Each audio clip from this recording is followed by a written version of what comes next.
If you're a CEO trying to figure out what a chief of staff can do for you, take a look at this chart.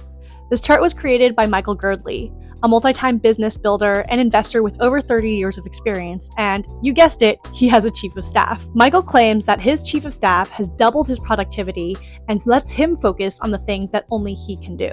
So if you take a look at the x-axis, you'll see that it's separated out into simple and complex. And if you take a look at the y-axis, you'll see that it's separated out to things that you can delegate and you can't delegate.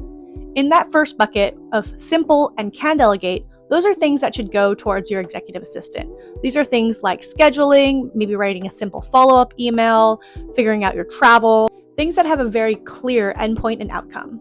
Then if you move over in the chart, you'll see the section that says complex and can be delegated. This is where your chief of staff steps in. Things that are complex but can be delegated need to be done at an executive level, but don't necessarily need to be done by you.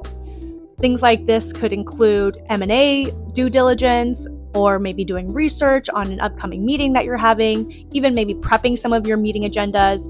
Basically all the things that you wish you had time to get done, but you don't. Then we're going to move into the next category, things that are simple but can't be delegated. A lot of the times I find that for CEOs, these are things that are maybe more personal, maybe like a passport renewal or helping out with something that's family related. You actually might be able to delegate some of these things to a really trusted EA, or maybe even sometimes your chief of staff, depending on the scope of the project. Then the last bucket are things that are complex and can't be delegated. This is where you want to be spending your time. If you can take all of the things that you're working on and cut it down to only 25% so that you can really be efficiently spending your time, that's where you're going to be the most productive. So if you're trying to figure out if a chief of staff is right for you, use this chart to list out all the tasks and initiatives that you have.